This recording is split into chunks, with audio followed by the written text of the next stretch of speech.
eu imagino que seja um investimento, na minha cabeça pelo menos até onde acontecia antes, um investimento para pessoas que já têm um certo patrimônio. Ou quem não tem um patrimônio grande ou muito grande já pode começar a investir fora do Brasil. Acho que até já dá para começar perguntando por que investir fora do Brasil, por que a pessoa que tem patrimônio pequeno ou tem um patrimônio muito grande, vale para os dois? Qual que é a lógica de tirar dinheiro do Brasil? Perfeito. Antigamente era muito mais complexo de você fazer isso. Você precisava pegar um avião, ir para os Estados Unidos ou ir para algum país da Europa para abrir conta no banco, eventualmente, dependendo das regras do país, precisava ter ali a residência no local. Hoje em dia, já existem corretoras especializadas em brasileiros, como é o caso da Avenue. Então, em 5, 10 minutos você consegue abrir uma conta, você comprova que você não está lavando dinheiro através da sua declaração de imposto de renda, mostrando que você realmente tem patrimônio. A partir dali, você consegue aumentar o teu limite de câmbio, enviar o saldo, fazer o câmbio propriamente e começar a comprar ativos por ali. Então hoje está muito mais facilitado todo esse processo e uma vez facilitado fica muito mais tranquilo para as pessoas com menos patrimônio desfrutarem também dessa possibilidade. Eu acho que até é legal colocar um adendo aqui, porque a partir dos 100 mil reais já começa a fazer muito sentido a pessoa investir internacionalmente. A partir de 1 milhão de reais é praticamente inviável a pessoa não ter uma parte ali obrigatório. Exatamente. Então, as pessoas precisam fazer esse investimento lá fora. E no início, qual que é a grande questão? Você começar a treinar e você começar a adquirir repertório. Então, em vez de você deixar para começar a aprender sobre isso quando você chegar nos primeiros 100 mil reais, você pode eventualmente, enquanto você está comprando ali alguns CDBs, então formou reserva de emergência, começou a investir em rendas fixas, você pode eventualmente falar assim, bom, meu aporte que é R$1.000 por mês, eu vou começar a mandar R$200 todo mês para uma conta internacional e vou consumir ativos por ali para eu começar a me familiarizar com esse mercado. Já vai dolarizando uns 20% desde o início. Exatamente. Começar a entender. E assim, a ideia da dolarização ou do investimento internacional é realmente reduzir risco Brasil.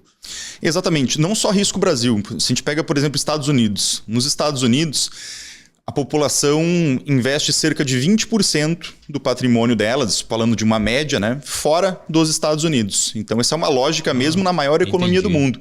Aqui no Brasil a gente não tem essa cultura. Então, apesar de ser um país muito mais arriscado do que os Estados Unidos, as pessoas, talvez por ignorância, sem falar no sentido pejorativo, mas por falta de conhecimento, acabam optando por permanecer no mercado nacional. Inclusive é muito comum, eu já vi com vários clientes que tinham ali um patrimônio acumulado de 30 milhões, 40 milhões e tinham tudo no Brasil.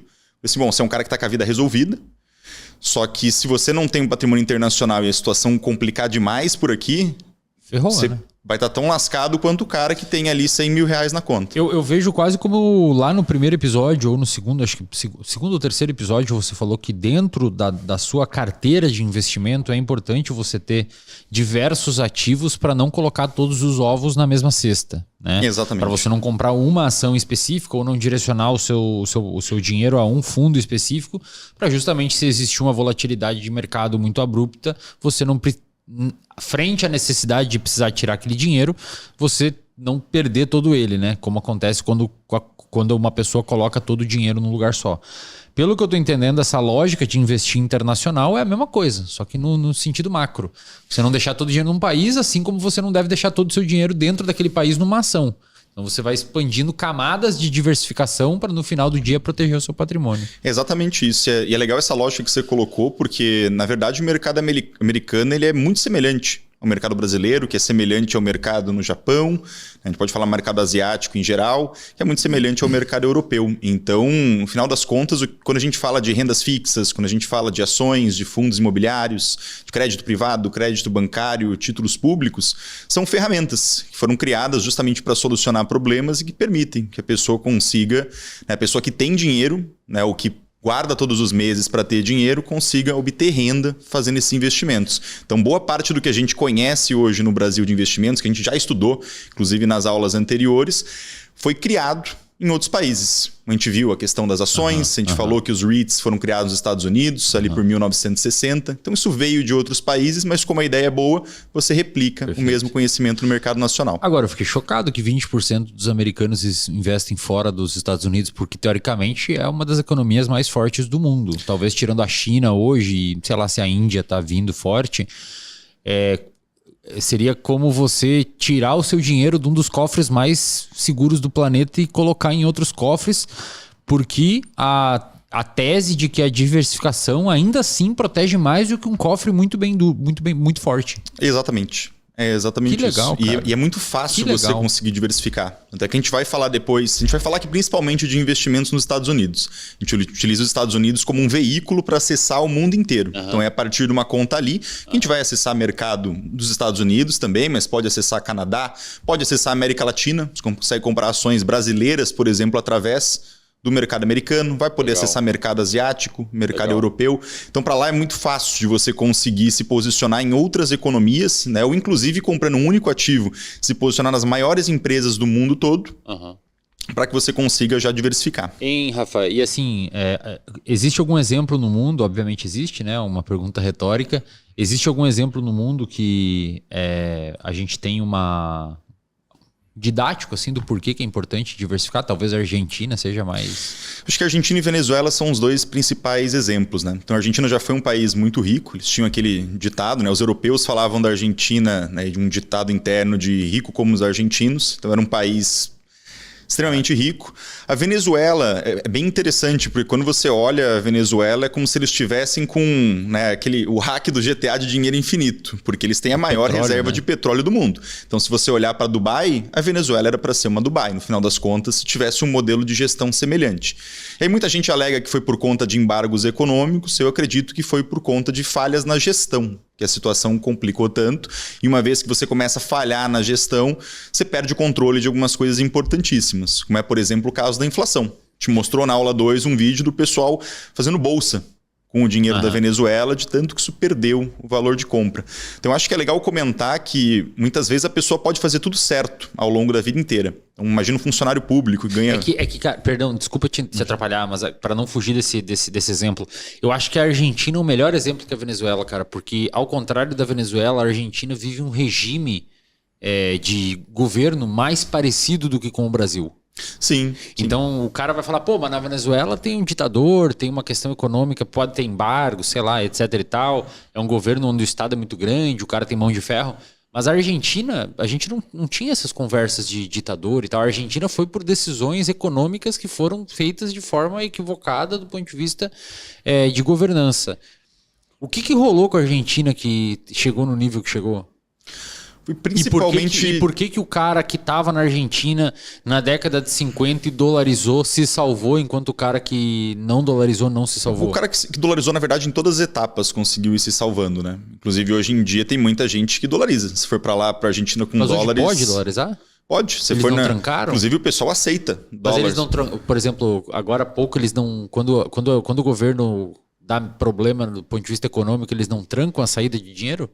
Eles dificultam, eles não trancam. Como é que é essa dificuldade? Isso é até legal que você puxou esse gancho, depois a gente pode retomar, mas eles aumentam o imposto.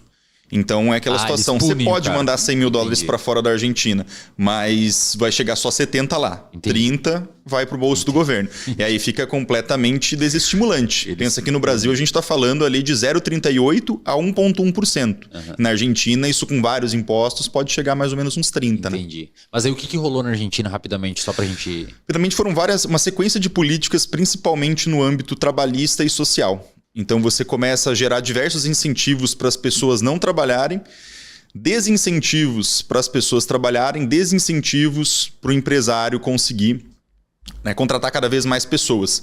Então você começa a colocar muitos direitos trabalhistas, a ponto ali de um determinado momento a Argentina praticamente proibiu que os empresários mandassem os funcionários embora.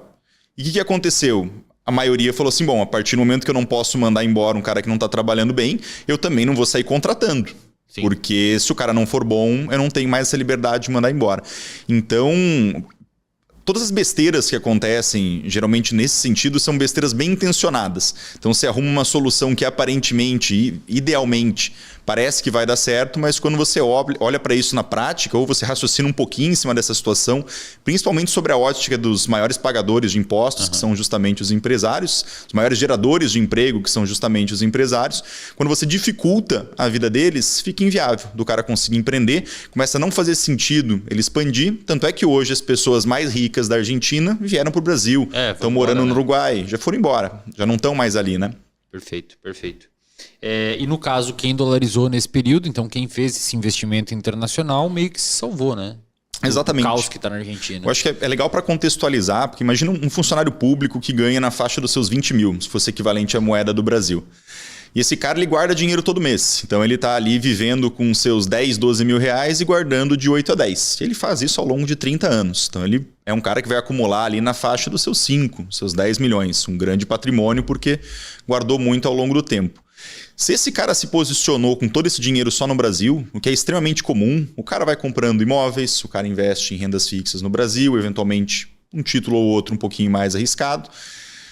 Se a situação complicar demais, naturalmente ele está com todos os ovos na mesma cesta. Então o risco Brasil é um risco que afeta muito essa família. Agora imagina um outro caso, a pessoa que pegou e dividiu. Falou assim, bom, dos 10 milhões que eu vou acumular ao longo da vida, eu quero ter 5 milhões internacionalizado, numa conta nos Estados Unidos. Se a situação complicar muito por aqui, essa pessoa ela continua muito bem. Se a situação, inclusive, complicar nos Estados Unidos, ela vai continuar bem com o dinheiro que ela tem no país dela. Então, acaba sendo muito mais eficiente você lidar dessa maneira. Só pode colocar uma mochila nas costas e ir embora que vai ter 5 milhas lá fora. Exatamente. Já se tem tudo em apartamento, tudo imobilizado, não vai conseguir botar um terreno inclusive, nas costas. continuar consumindo muito bem se ela quiser continuar morando naquele país. Ou ir para algum país vizinho da América Latina.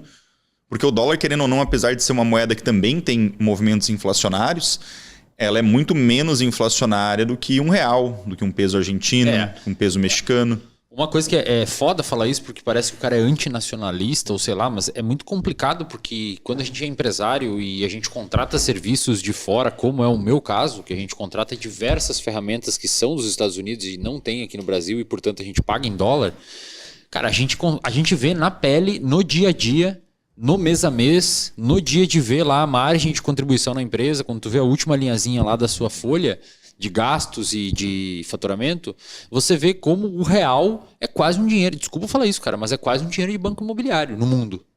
Porque assim, a gente paga em dólar uma ferramenta X, é $1.000. Cara, se o presidente, de qualquer lado que for, fala uma asneira na TV, o dólar sobe 10% no outro mês e o cara não tem previsibilidade de caixa nenhuma. No outro mês o cara tem que pagar 10% a mais na ferramenta e não aconteceu nada no mercado. O presidente falou uma asneira e flutuou o dólar. Entende? Você está olhando, bizarro, cara. Você tá olhando isso, inclusive, num negócio que tem margens muito altas, que é o negócio do digital. Não, é por isso que eu estou né? dizendo. Se eu tenho mercado e a minha ferramenta de... não é CRM, é CRM de mercado, né?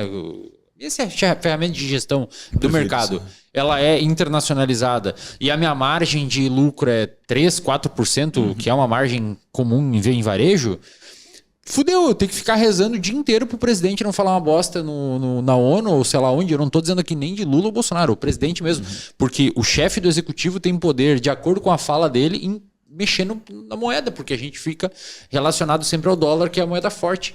Então, cara, é realmente assustador a gente pensar em deixar todo o patrimônio, pelo menos quem cria patrimônio, em real, cara. Uma moeda que tem a minha idade, nasceu em 94, real, né? Exatamente. Eu nasci em 94 junto também. Com o real.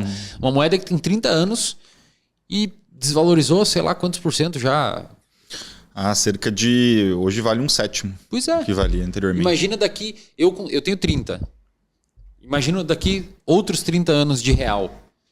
É perigoso pensar em deixar tudo em real, né, cara? Você sacou? O real nasceu comigo. Eu tenho 30 anos. O negócio desvalorizou pra caramba. Pô, tinha época que o dólar para real era 1/1, 2/1. Teve pequenos momentos que o real valeu mais que o dólar, inclusive. Pequenas janelas. Cara, tá chegando a 6 pila, bicho. R$6 o dólar.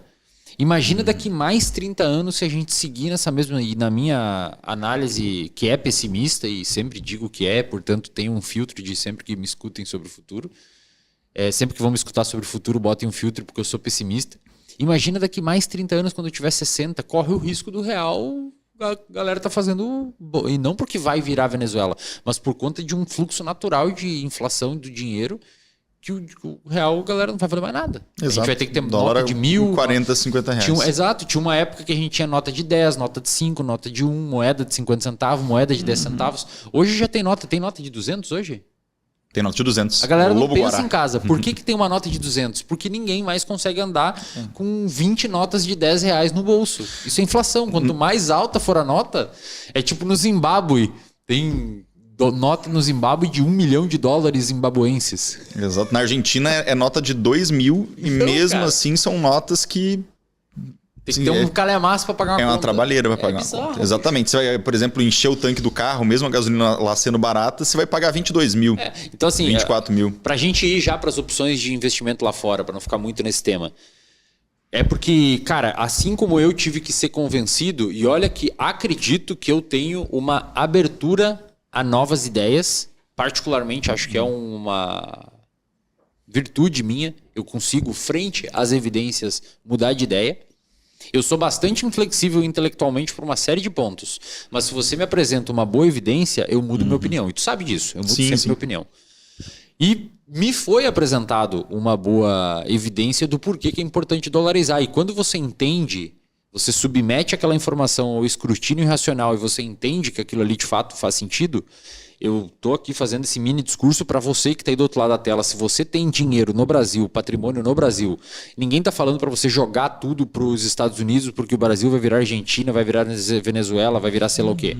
A gente está falando simplesmente para você utilizar uma lei probabilística de proteção. Você não pode ter todo o seu patrimônio num só lugar, cara. É tipo você pegar os ovos que você tem para jantar ou para os seus filhos jantar e colocar todos numa única cesta. É muito perigoso. Então eu vou deixar aqui, antes da gente ir para as opções internacionais, a minha indicação. Quem cuida do meu patrimônio é o pessoal do escritório da Edro, tá? Edro Investimentos, está na tela. Tem um QR Code aqui se você quiser escanear. Se você tiver o seu patrimônio todo aqui no Brasil, não tem assessoria de investimento financeira, entre na Edro, que lá você vai ter toda a assessoria, a ajuda para montar a sua carteira dentro de uma estratégia que faça sentido para você. O assessor não monta pensando nele, monta pensando em você e no seu futuro. E, obviamente, dentro dessa estratégia, o assessor já vai ter ali a estratégia internacional, porque você pode investir pela Edro lá nos Estados Unidos via Eveno, né? O assessor, ele tem know-how, o assessor da Edro, ele tem capacidade de montar, inclusive, a sua estratégia de investimentos nos Estados Unidos. Né, Rafa? Exatamente. Acho que é legal até de fazer um adendo que é um processo completamente diferente do que as pessoas estão acostumadas com outros escritórios de assessoria ou com banco.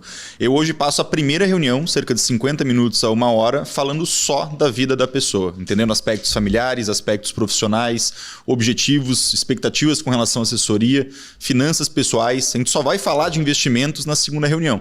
Enquanto isso, muitas vezes o cliente que chega com mais de uma proposta para fazer reunião junto comigo, ele fala assim, bom, foi completamente diferente, porque o cara já chegou ali, conversou comigo 10 minutos, pegou um portfólio padrão para minha faixa de patrimônio e apresentou aquilo ali. Então não é algo personalizado, Exato. não é algo construído, feito para você, como a gente gosta de fazer na Edro.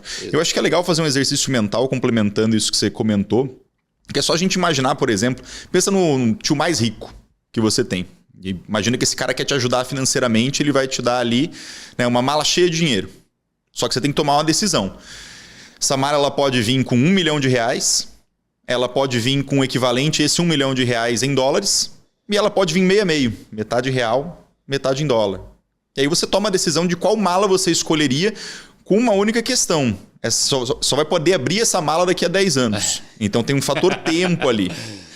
Qual das duas você escolheria, qual das três você escolheria no final das contas, né? Então, é uma decisão que cada um vai tomar de uma forma. Eu acho que a única resposta errada, ao meu ver, né, essa é minha interpretação, é a mala 100% em real. A mala meio a meio, interessante. É que a mala meio a meio você vai pegar um pouco em real lá na frente para você já resolver um monte de problema na vida, né? Se Estados Unidos der muito errado e o Brasil der muito certo, você tá com metade em real. Se der muito errado no Brasil e lá fora der muito certo, você vai estar com parte em dólar. E pode ser que os dois deem muito certo também.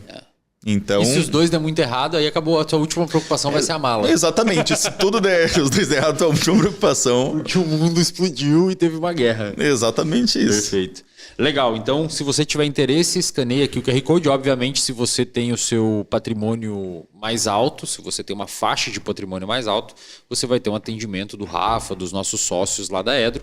Se a sua faixa de patrimônio for um pouco mais baixa, a gente tem todo um time lá altamente treinado e capacitado pelos nossos sócios, pelo Rafa, pelo Alan, pelo Moura. Tá?